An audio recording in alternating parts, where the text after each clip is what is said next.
अखिलेश यादव जिंदाबाद। अखिलेश यादव जिंदाबाद। माननीय अखिलेश यादव जिंदाबाद। माननीय अखिलेश यादव। मैं आज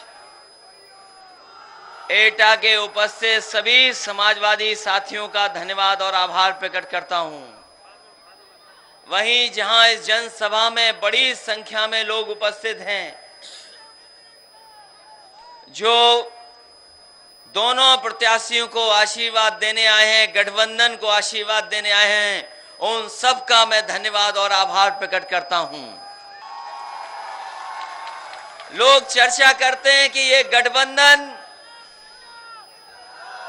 लोग ये चर्चा करते हैं ये गठबंधन पे जितना वोट है वो वोट किसी के पास नहीं है।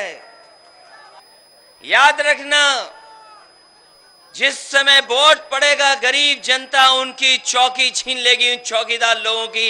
इसलिए महागठबंधन है ये। और महागठबंधन देश में परिवर्तन लाने के लिए गठबंधन हुआ है। पंडाल में तो हमें लोग दिखाई दे रहे हैं जो पेड़ के नीचे छाया में खड़े हैं, क्योंकि गर्मी बहुत है। पेड़ों के नीचे भी बड़ी संख्या में लोग खड़े हैं। हम उनका भी आभार प्रकट करते हैं और उस उम्मीद और भरोसे के साथ कि जिस समय मतदान होगा गठबंधन के दोनों प्रत्याशी ऐतिहासिक वोटों से जीत करके जाएंगे। आज जो हालात हैं, अगर आप कुछ बोलना चाहें तो हो सकता है कि आपको राष्ट्र विरोधी कह दिया जाए।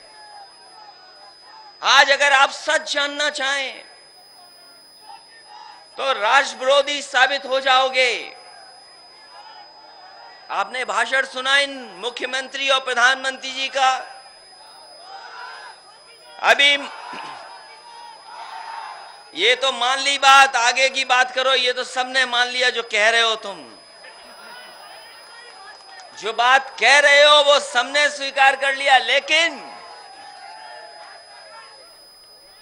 अरे रुक जाइए, रुक जाइए। भाजपा भी जाएगी, चौकीदार भी जाएगा, लेकिन रुके रहो थोड़ी देर। अगर आपने कोई सवाल पूछ लिया तो राष्ट्र विरोधी घोषित हो जाओगे। क्या 2014 का भाषण याद है प्रधानमंत्री जी का? हमारे पत्रकार साथियों बताओ, आप 2014 की वो बातें याद हैं कि नहीं याद हैं? वो काला धन कहां है ये बताओ हमें। तो क्या भ्रष्टाचार खत्म हो गया? और भ्रष्टाचार की कहानियां हमसे बेहतर आप जानते होंगे, चाहे उत्तर प्रदेश सरकार का हो और चाहे दिल्ली वाला हो। इसलिए सीमाएं भी नहीं सुरक्षित हैं। अगर सीमाओं पे सवाल पूछ लें तो भारतीय जनता पार्टी हमें और आपको कहेंगे कि ये राष्ट्र के विरोधी काम कर रहे हैं। अभी बीजेपी किस पे वोट मांग रही थी? पुलवामा और बालाकोट पे वोट मांग रहे थे। अभी F-16 का हम बीजेपी की बात माने या अमेरिका की बात माने?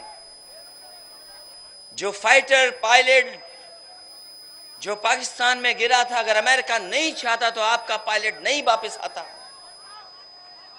हम जानना चाहते हैं, जब अमेरिका ही कह रहा है कि F-16 नहीं गिरा है तो हम किसकी बात माने? भारतीय जनता पार्टी की बात माने कि हम अमेरिका की बात माने?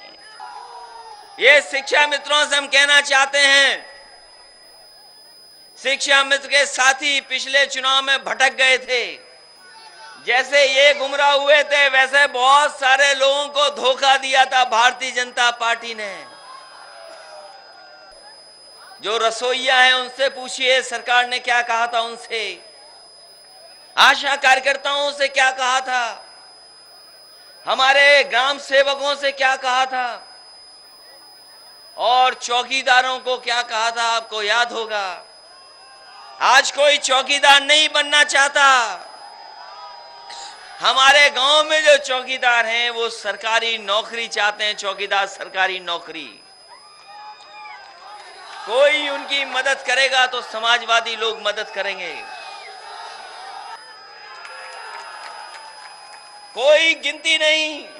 और जिन्होंने ध्यान से अखबार आज पढ़ा होगा वो जान लें, अभी कानपुर में टेस्टिंग कर रहे थे, तोप बना रहे थे, तोप डिफेंस विभाग से तोप बन रही थी और तोप से चल गई छोटी वाली, वो जो इंजीनियर की जान चली गई और जो और साथी थे वो भी घायल हो गए। बताओ, ऐसी तोप बना रहे हैं ये लोग कानपुर में, और इसलिए जान चली गई होगी क्योंकि उसमें मिलावट का सामान लगा होगा, इसीलिए वो गोला नहीं चला, तो फट गई और आपका इंजीनियर कल ही शहीद हो गया। कौन है जिम्मेदार इसके लिए? बताएं बीजेपी के लोग, उसके लिए जिम्मेदार कौन है? कह रहे थे देश से नक्सलवाद खत्म हो जाएगा, ये जल जंगल जमीन की जो लड़ाई है वो हम खत्म कर देंगे, देश से नक्सलवाद नहीं रहेगा। आज का अखबार आपने उठाया होगा तो आपने देखा होगा गाड़ी की हालत क्या थी जिसमें बीजेपी का विधायक गया था। आज बीजेपी के लिए वो खबर नहीं है कि उन्हीं का विधायक एक नक्सली अटैक में जान से चला गया, सिपाही भी चले गए, कोई सवाल नहीं उनके लिए। छोटा सा मामला होगा तो टीवी भी चिल्लाएगा, अखबार भी छापेगा, दोषियों को भी बताएगा, लेकिन हम जानना चाहते हैं कि दिल्ली में सरकार बीजेपी की और सब कुछ उनके हाथ में, आखिरकार बीजेपी का विधायक की हत्या कैसे हो गई, नक्सलियों ने क्यों हत्या कर दी उनकी? क्या इसका जवाब मिलेगा किसी को? जिम्मेदार अगर कोई है तो भारतीय जनता पार्टी की गलत नीतियां जिम्मेदार हैं। बीजेपी के लोग कहते हैं कि बीजेपी की सरकार है इसलिए भारत की सीमा सुरक्षित है। मैं जानता हूं एटा में न जाने कितने परिवार होंगे, किसान भाई होंगे, जिनके परिवारों से बेटे निकल करके सीमा की रक्षा कर रहे होंगे। आज जो बीजेपी कह रही है कि देश सीमाओं पर इसलिए सुरक्षित है क्योंकि बीजेपी की सरकार है, लेकिन हम समाजवादी लोग कहते हैं आज सीमा इसलिए सुरक्षित है क्योंकि हमारे बेटे फौज पर हिम्मत से और बहादुरी से काम कर रहे हैं। बीजेपी की वजह से देश सुरक्षित नहीं है, हमारी जो फौज है उसकी वजह से सुरक्षित है सीमाएं। हमारी तमाम जवान हैं जो वहां पर रक्षा कर रहे हैं।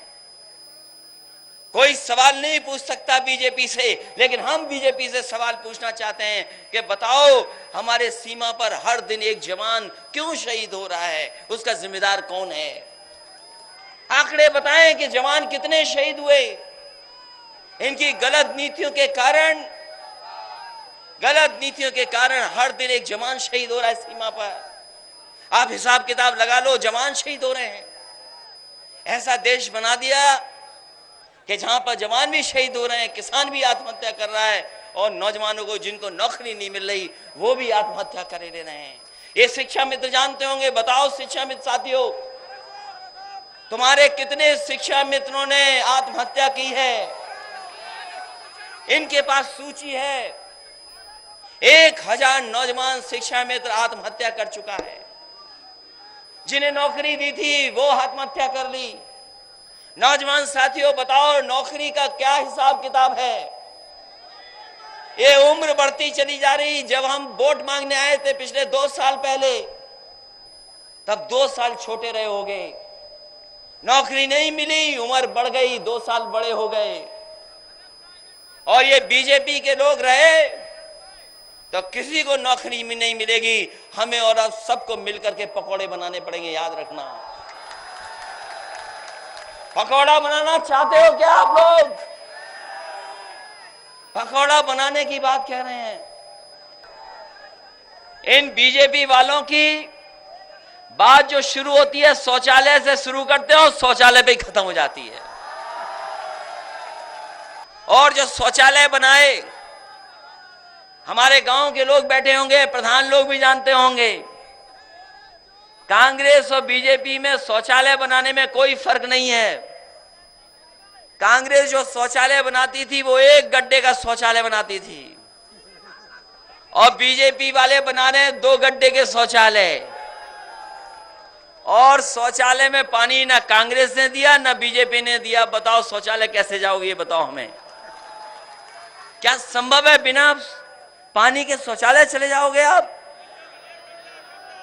और शौचालयों की स्थिति क्या है, प्रधान जी से ज्यादा कोई नहीं जानता होगा।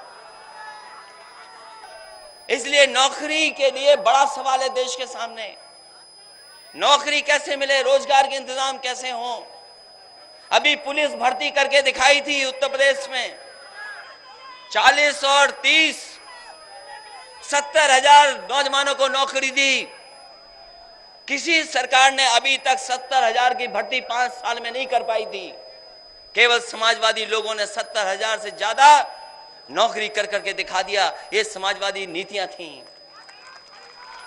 हम समाजवादियों का मानना है कि जिस समय हमारे गरीबों को, किसानों को, गांव में रहने वालों को आप पढ़ा लिखा दोगे, आप संपन्न बना दोगे, वो अपने आप पानी वाला शौचालय बना लेंगे। और नहीं तो जिस तरीके से लोहिया आवास योजना देना शुरू की थी 3,05,000 की, दिल्ली में समाजवादी लोग पहुंचेंगे और लोहिया आवास की योजना दोबारा शुरू कर करके अपने गरीबों को 3,05,000 से ज्यादा पैसा देंगे।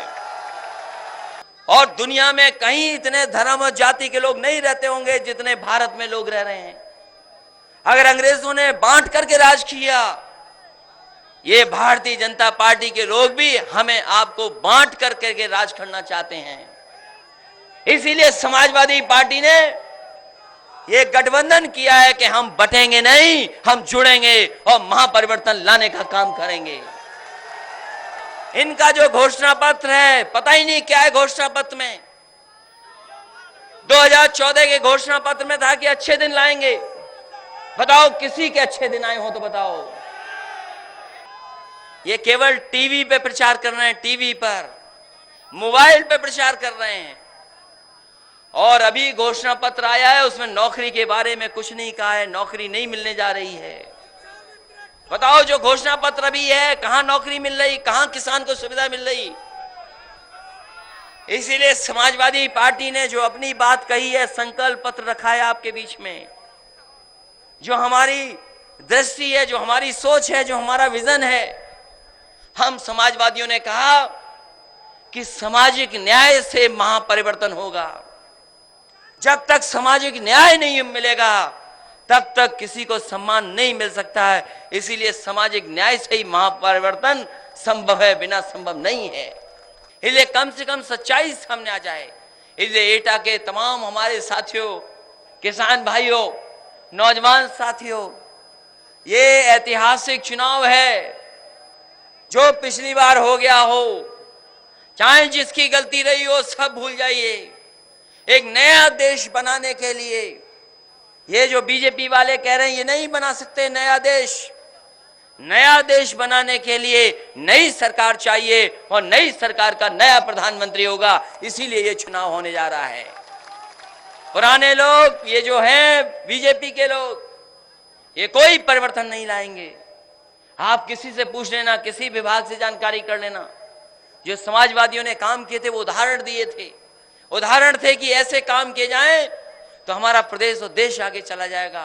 इसलिए एक बार फिर कहता हुआ आपसे कि हमारे फरकाबाद और एटा के दोनों लोग हैं, इनकी मदद करिए। और जो बाकी लोग हैं उनसे हम कहेंगे सब कुछ भूल करके सहयोग कराइए और मदद करिए, जिससे ऐतिहासिक वोटों से जीत करके जाएं। इन दोनों प्रत्याशियों को ऐतिहासिक वोटों से जिताना, यही निवेदन, यही अपील मैं करना है। और मुझे भरोसा है एटा के लोगों पर कि एटा के लोग लड़ाई में कभी पीछे नहीं रहते हैं, संघर्ष में पीछे नहीं रहते हैं। और जब ये परिवर्तन होने जा रहा है, इस परिवर्तन के बाद दूसरा परिवर्तन भी है। उत्तर प्रदेश सरकार अपने आप चली जाएगी, जैसे ही दिल्ली की सरकार जाएगी, कोई रोक नहीं पाएगा।